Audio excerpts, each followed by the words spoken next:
नमस्कार, मैं हूं जूली तिवारी।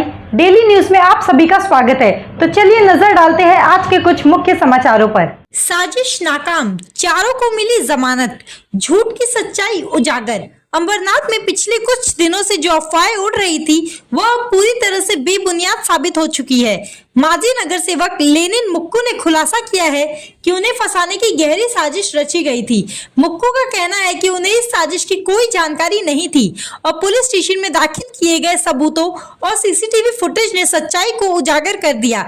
इस मामले में अदालत ने चारों अभियुक्तों को जमानत देते हुए सभी आरोपों को बेबुनियाद करार दिया।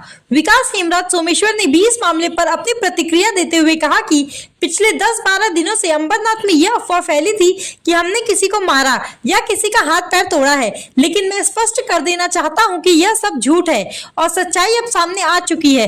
ऐसा कोई प्रकरण हुआ ही नहीं है। सोमेश्वर ने यह भी बताया कि उनके ऑफिस से लेकर यशोदा बार तक 16 से 17 सीसीटीवी कैमरों की फुटेज में से कोई एक ऐसा सबूत नहीं मिला कि उन्होंने किसी पर हमला किया हो या किसी को कहीं ले जा रहे हो। उन्होंने इसे विरोधियों की साजिश बताया जिसका मकसद सिर्फ उनकी छवि को धूमिल करना था।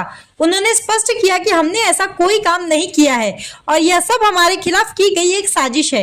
लेनिन मुक्कू ने अपने बयान में कहा कि 20 तारीख को जिस भारत पाटिल केस में उन्हें साक्षी बनने नहीं दिया गया, उस दिन कोर्ट में ऐसा कोई केस था ही नहीं। यह एक झूठा आरोप था जो उनके खिलाफ लगाया गया। माजी नगर सेवक ने बताया कि उन्हें फंसाने के लिए यह साजिश की गई और यह साफ हो चुका है कि उन्हें राजनीति का शिकार बनाया गया है।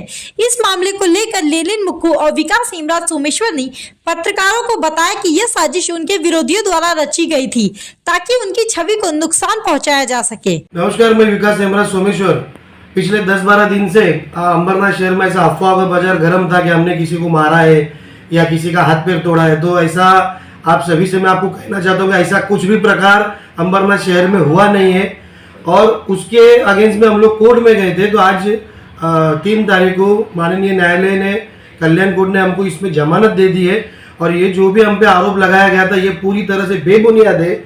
मेरे ऑफिस से लेके यशोदा बार तक आज अंबरनाथ शहर में इतने बड़े डिस्टेंस में 16 से 17 सीसीटीवी फुटेज है, मगर ये सीसीटीवी फुटेज कहीं पे भी कुछ भी ऐसा मिला नहीं है कि हम किसी को लेके जा रहे हैं, कि हम किसी को मारे।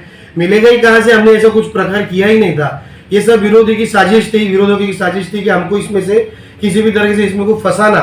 मगर वो कहते हैं ना, मारने वाले से बचाने वाला बड़ा होता है। तो आज फिर से हम जो अच्छा काम कर रहे हैं वो दुनिया में वो अच्छा काम को खराब करने के लिए हमारे पर ये विरोधी लोगों ने एक साजिश रची गई थी। आज वो पूरी तरह से हम खारिज करते हैं कि हमने ऐसा कोई ही काम ना उसको मारा है। मैं तो इतना तक कहते हैं, हम तो उसको पहचानते भी नहीं, मैं तो उसको पहचानता भी नहीं।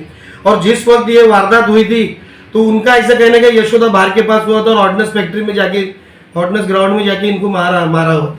अब ऑर्डिनेंस ग्राउंड इतना बड़ा, आजू बाजू में लोग रहते हैं, किसी ने तो आवाज सुना होगा। वो हमको 2-2, 3-3 घंटे से ये लोग ने मारा। अरे वो इंसान है, 2 घंटे अगर किसी को हम मारेंगे तो उसकी मौत हो जाएगी ना। अगर 2 घंटे मेरे जैसा, इनके जैसा लोग, अभी गुड्डू रसल और मेरे जैसे लोग मारेंगे 2 घंटा किसी आदमी को, वो तो मर जाएगा इंसान। खाली हम लोग क्या हाथ पैर तोड़ के ये कर देंगे। और लेनिन शेठ का इनको ये आरोप लगाया था कि 20 तारीख को उनकी तारीख थी, इसलिए उनको मारा गया। वो जो विनायक पिल्ले जो बोल रहा है उसके स्टेटमेंट में कि 20 तारीख को भरत पाटिल के केस में वो फिरियादी है और वो फिरियाद उधर ना दे हुए कोर्ट में साक्षी, इसको वजह से ये लोगों ने मुझे मारा।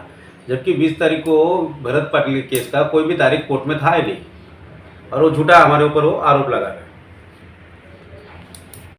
तो आज के लिए बस इतना ही। कल फिर मिलेंगे इसी समय इसी चैनल पर।